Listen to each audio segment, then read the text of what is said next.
Good evening and welcome to Pakistan Today news from our London studio. I'm Chris Taylor. We begin with Pakistan's diplomatic outreach to Iran amid evolving regional developments. Deputy Prime Minister and Foreign Minister Ishaq Dar held a telephone conversation with Iran's Foreign Minister Abbas Araghchi, during which both sides exchanged views on the US-Iran ceasefire, regional stability, and Pakistan's continued diplomatic engagement. According to Pakistan's Foreign Office, Ishaq Dar emphasized the importance of sustained dialogue and constructive engagement as essential tools for promoting peace and stability across the region. Iranian Foreign Minister Abbas Araghchi appreciated Pakistan's consistent facilitation role and constructive approach, with both sides agreeing to remain in close contact moving forward.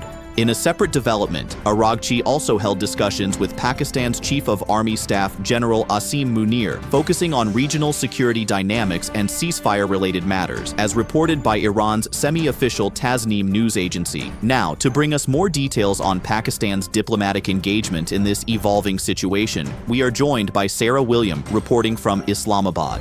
Thank you, Chris. The conversation between Pakistan and Iran comes at a sensitive moment in regional diplomacy, with Islamabad positioning itself as a facilitator of dialogue rather than confrontation. Officials here in Islamabad say the leadership is closely monitoring developments surrounding the US-Iran ceasefire discussions. The Foreign Office has repeatedly stressed Pakistan's commitment to peaceful resolution of conflicts in the region. Meanwhile, engagement between military leadership and Iranian officials highlights the multi-layered nature of Pakistan's diplomatic outreach. Analysts suggest this reflects Islamabad's effort to maintain balanced relations with key regional stakeholders while supporting de-escalation efforts. Thank you, Sarah, for that update. Moving on, China has strongly rejected remarks made by US President Donald Trump regarding an Iranian-flagged cargo ship seized by US forces. Washington claims the vessel was intercepted after attempting to bypass a blockade on Iranian ports, while Trump suggested the ship may have been linked to China. However, Beijing has dismissed the allegation outright. The Chinese Foreign Ministry said such claims have no factual basis and reiterated that normal international trade should not be disrupted or interfered with. China also emphasized its opposition to politicizing maritime commerce amid rising global tensions. In the Gulf region, Kuwait's military says 2 attack drones launched from neighboring Iraq targeted northern border posts. Officials described the incident as a criminal act involving explosive-laden drones guided by fiber optic cables. While the attack caused material damage, no casualties were reported. Kuwait has faced repeated cross-border drone and missile threats in recent months, often linked to Iran-aligned groups operating from Iraq. Several previous incidents have targeted key infrastructure, including airports, energy facilities, and the Ali al-Salem Air Base, which hosts U.S. forces. Meanwhile, in the Middle East, Ukrainian President Volodymyr Zelensky has arrived in Saudi Arabia for high-level security talks with Crown Prince Mohammed bin Salman. Ukrainian officials confirmed the visit took place in Jeddah, where discussions are focused on defense cooperation and drone warfare expertise.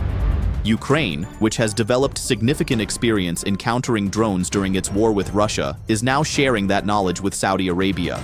Both countries have already established a framework for air defense cooperation.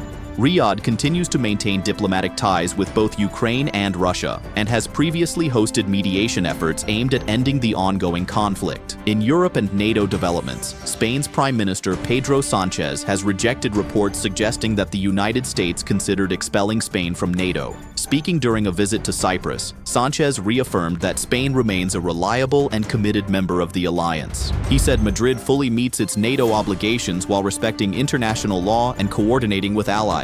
The comments come after reports of an alleged Pentagon discussion about punitive measures against members limiting support for U.S. operations in the Middle East. NATO officials have clarified that the alliance treaty contains no mechanism for suspending member states. Turning to military tensions in the Middle East, U.S. Central Command has confirmed that 3 aircraft carriers are currently operating simultaneously in the region for the first time in decades.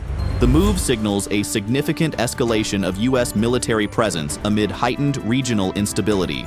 In related developments, a Hezbollah lawmaker has stated that the group retains the right to respond to what it calls Israeli aggressions. Meanwhile, shipping company Hapag-Lloyd confirmed that one of its vessels has safely crossed the Strait of Hormuz, despite ongoing tensions and security concerns in the area. Finally, maritime traffic in the Strait of Hormuz has dropped sharply, with only 5 ships passing through in the past 24 hours, according to Reuters citing shipping data. Among them was the Iranian-flagged tanker Nikki, which is under U.S. sanctions and was reported to be sailing without a declared destination. Its next movement remains uncertain amid heightened naval activity in the region. In contrast, Hapag-Lloyd confirmed successful passage of one vessel, while the supertanker Helga reached Iraq's Basra offshore terminal, indicating limited but continued maritime operations in the strategic waterway. That's all for now. You're watching Pakistan Today News. I'm Chris Taylor.